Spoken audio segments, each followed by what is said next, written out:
Hello, y'all, and welcome back to the channel. Marquita here for how it's growing. So I know it's been a little bit, but it really hasn't been too much going on that I felt like I needed to document.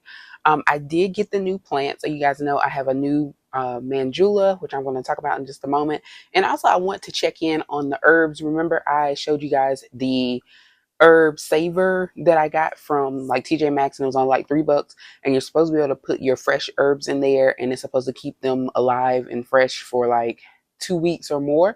And all you have to do is add a little bit of water and just put it in the fridge. So I want to do a check-in on that to see, does it really work, or at least does this particular one that I purchased worked. We had put some oregano, Italian oregano, in there, so we'll check in and see how it's doing. And also I want to show you that I did put my mandula in a new pot, and I'll talk a little bit about that. And then I'm going to show you guys a little bit of growth progress from some of the house plants, because a few of them are sprouting some new leaves and growing. So I want to show you those, and we'll finish off with the balcony garden.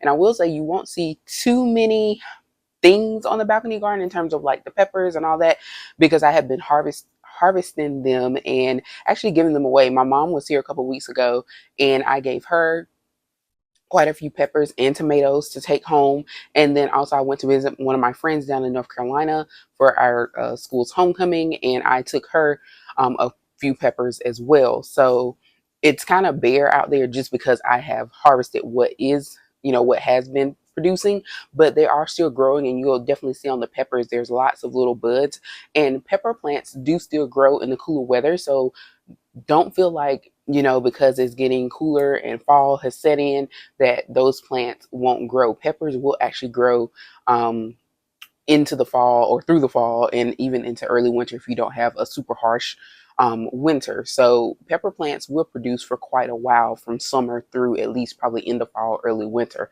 So they're great plants, and typically you get a lot of peppers no matter what type of pepper you have.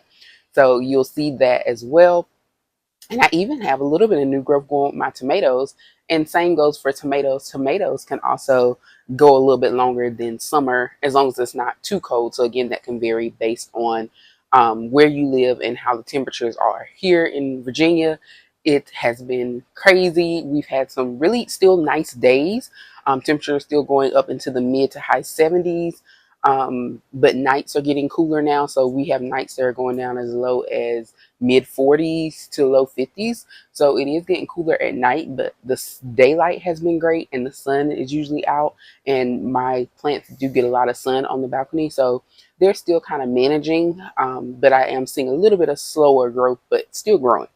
So let's go ahead and get into it. And like I said, we are going to wrap up with the balcony garden, so you'll get to see what's going on there. But I will start with the check-in on the Italian oregano. Now, one thing I will say is that I just added some water to it because I really haven't been paying it much attention. But I did look at it when it sits in my fridge just to see what was happening, and it's still green. It's not dying. It looks wilted right now because, again, it needed some water. So I just put that in like literally 5 minutes ago. So it will probably perk back up within the next couple of hours.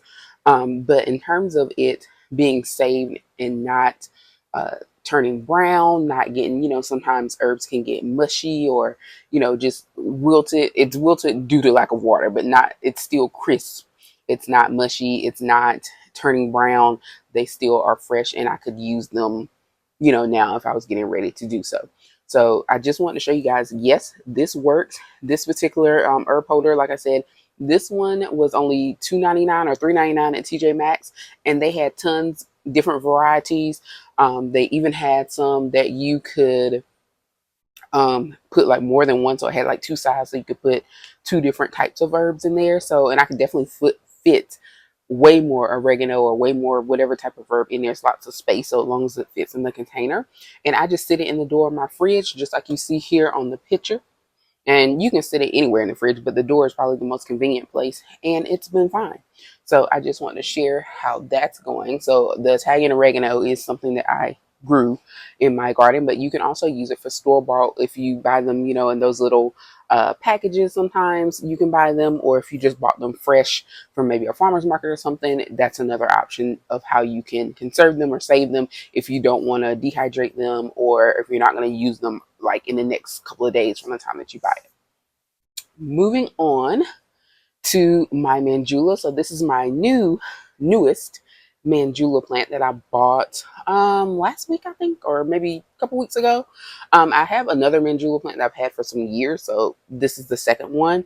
And when I bought it, it was on the clearance, so it was only like $4.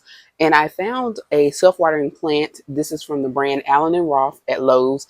I have quite a few. I have the smaller, the blue, and you'll see one of my propagations is actually in one, so I'll point that out when I show that. But Allen and Roth is a good brand. Also, the stand that my plants are sitting on that are in the window inside, that is also an Allen and Roth stand I got from Lowe's. So they have some really pretty self-watering planters. And I left the sticker on. This is the Wick and Grow system. And so as you can see, the plant stays in that container, like the black container that you buy it in. And then you just need to make sure you get one that's large enough to fit it. And this, you just sit the container down in there. So when somebody sees this, it looks like a very beautiful plant and a beautiful vase, but really it's still in the black container. And all you have to do is lift it out, put the water in there, as you can kind of see on the picture, and then sit it back down in there, and it waters itself. So that is how these particular self-watering plants go. At Lowe's, for the most part, they use the self-watering system, like the wick and grow system. So when you buy the plants, they're already sitting like on a tray with the wicks and absorbing the water that way. So this is the same process, except in its own individual vase. And I love these. I got this because I found it on sale. I don't know what the original price was. Let me see if it's on the bottom. No, it's not listed on the bottom, but this is I think the 5-inch size planter. If you're wondering, I have some smaller ones in blue, but this was on sale for like $8, and I think it had been like maybe 12 or so. So I just got this one. There was only one left because I would have gotten at least 2 of them had there been another one, but this was the only one left. So I went with it. I think it came in another color, but I will definitely get another one because it is pretty. It has a good weight to it. It is a solid base. It's not plastic. It's like cement or whatnot, so, or acrylic, so, or not acrylic, ceramic. That's what I meant to say. So yeah, it's a good vase. And Allen and Roth products do go with the grow and wick system, so you can pretty much use it to work with any of your plants if you want to get them and do it like this. And I left this on basically just for this video. I'll take it off now that I showed you guys because I know how the system works, but I just want to show you guys so you could see. And if you're not sure how the grow and wick stuff works, you can ask an associate, because I feel like this is their, like, kind of like their main brand thing. So it's something that you can find. I don't know if Allen and Roth is exclusive to Lowe's.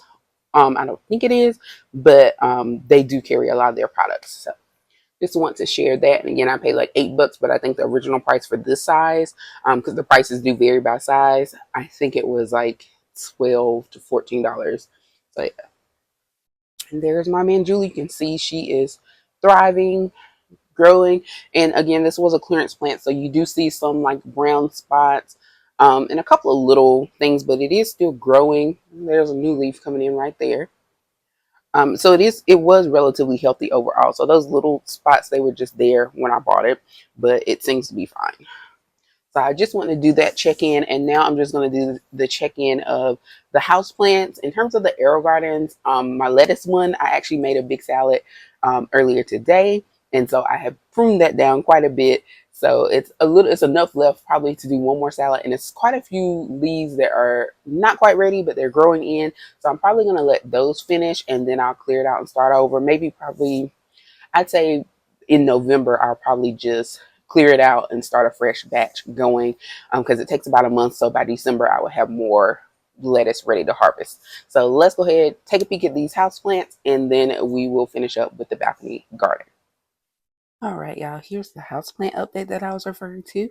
So this is a propagated peperonia. This is a golden peperonia because usually they are more green. But this is the propagation of, there's actually the mother plant right there.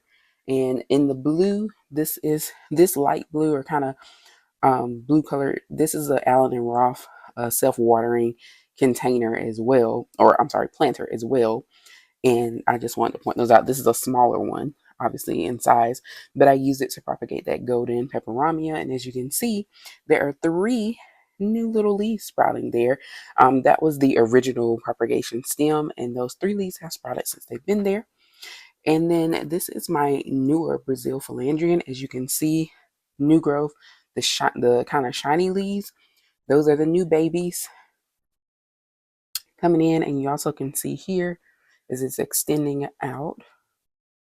So it seems to be happy. And then we have the white wizard plant. This is from the Hilton Carter collection that was with Target, and it is continuing to grow. As you can see, come on this side. It likes the sun, so it's kind of why it's facing this way. But it has been growing as well. And these represent like leaves coming in. So we love that. So those are the three I wanted to update you on. And actually, just kidding, I want to show you my plants that live in the kitchen because I don't feel like I show them that much. This is a neon. I know it's not looking like one. It's not as yellow and light green as some of them, but that's partially because it's not in as much light. And just like anything else, if it doesn't get that type of light, then it won't come in as light colored. But as you can see, there are other neons. It's a neon pothos, other newer leaves coming in a little bit lighter. And then this is a propagated golden. And as you can see, it's living its best life. And then I also have I call it a Christmas cactus, but that's this as well. So just want to show them because I don't show them that often, but they do reside here in my kitchen, in my little coffee bar area.